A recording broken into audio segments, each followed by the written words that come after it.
welcome to One Man's Collection. Today I am looking at the 54th issue of the Formula One Car Collection magazine. This is the Red Bull RB12 from 2016, the Max Verstappen vehicle that I have here, number 33. I will have a look at the 143 scale diecast car at the end of the video, but in the meantime we'll go through the magazine very briefly, have a look at what we actually get in this particular issue, and then have a look at the car. So this one of the season is the 2016, the RB12. Technical focus is of the same car. The team obviously is the Red Bull, which is quite well known these days. The circuit here, though, in this particular issue is the Nürburgring Nordschleife. And the story so far is the 2003 Schumacher's 4 of a kind. So Red Bull's RB12 Max Verstappen. I'm not going to read everything in full detail. You will need to pause the video to have a look if you want to. But while the battle between Mercedes driver Nico Rosberg and Lewis Hamilton raged all season, Max Verstappen star was rising. In his second season with the World Championship, he clinched his first race victory at just over 18 years of age. Yep, that's when Mercedes was pretty much dominating as a car then. And then they came back with Red Bull dominating again. It's been a two-team more than a decade, last couple of decades almost. Anyway, keep moving. Sebastian Vettel in the Ferrari during the Brazilian Grand Prix, a race contested for the most part in torrential rain. Yep, okay. 2016, for Nico Rosberg, the 2016 season was draining. After winning the title, beating teammate Lewis Hamilton, the Mercedes ace announced his retirement with stress levels too high and his psychological and physical demands of contemporary Grand Prix racing too great. He'd had enough. So after achieving his lifetime ambition and having always been in the spotlight for being the son of Kiki, world champion of 1982, Nico said farewell at the age of just 31. Yeah, it's been in the media a few times since. And then Lewis Hamilton, best Mercedes driver since Nico Rosberg retired, essentially. Makes you wonder if Nico had kept going, how many titles may have Lewis actually won. Because obviously Rosberg was better. At least that year anyway. Alright, moving on. Carlos Sainz, the wheel of the Toro Rosso, tackles one of the most scenic sections of the street circuit in Baku, Azerbaijan, which hosted the European Grand Prix. Tight track too, that one.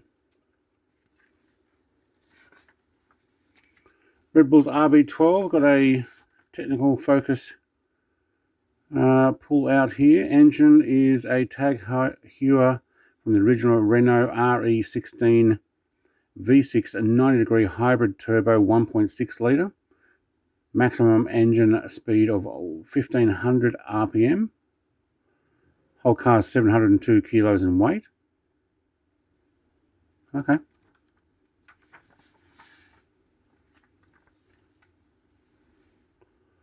The reign of the Bull. After Sebastian Vettel's first and hard-fought world title in 2010, the Austrian team and their German driver dominated the scene for the next 3 years, winning a further 3 successive championships and not giving their rivals a look in. Yeah, then Mercedes came along, did the same, and then now Red Bull came back in. Now it's McLaren's turn as of 2025, by the looks of it. Hopefully it's not every year, because they're changing completely next year.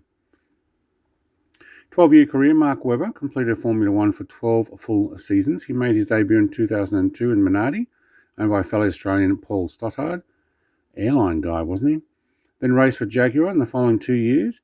In 2005, he signed with Williams, and in 2007, he was called up by the Red Bull to partner experienced Scott David Coulthard.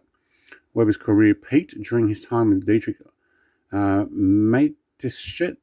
I'm not sure how to pronounce that name, but team in 2010, and when he looked to be the main rival for Fernando Alonso, then at a Ferrari in the race for the title. However, both drivers were pipped by the post by Sebastian Vettel. Yes, multi 21. Remember that? Yeah, follow team orders. Nope. Anyway, Another Australian winning Smile, yep. Australian of Sicilian descent, Daniel Ricciardo, a standard of the world in 2014 when his first year as a driver, a top team, he managed to win 3 Grand Prix races. His illustrious teammate Sebastian Vettel, by now a 4-time world champion, couldn't do any better than 1 second and 3 third places. Remaining loyal to Dietrich team in the years thereafter, Ricciardo proved to be the fast and consistent driver, and out of the driving seat he continued to spread his good humour with that wild and infectious smile of his. And to be honest, he was one of the only teammates of Verstappen who was ever able to pip him on a regular basis, both on wins and or qualifying. Not always, but enough, a lot more than any of his other teammates.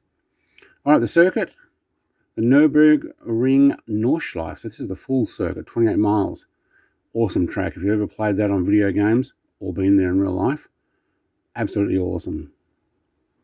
Average lap time, 7 minutes and 4. Wow.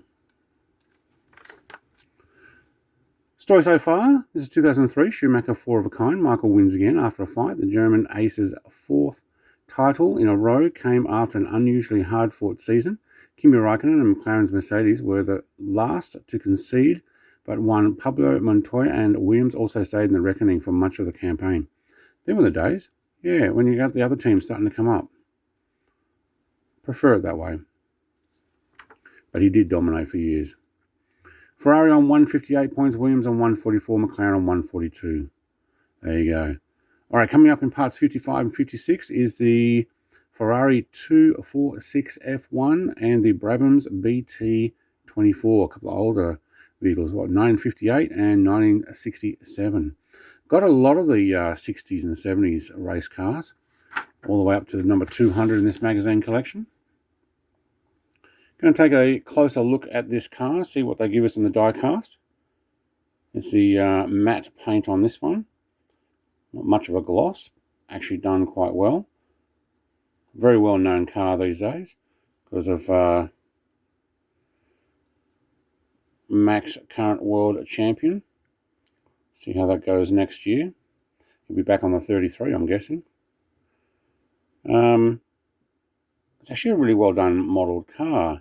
Now I've got what are those other cars? The mini champs and stuff, and they've got a little more detail on the front wing. But this is pretty good for a potentially $20 Australian or even less US die-cast car.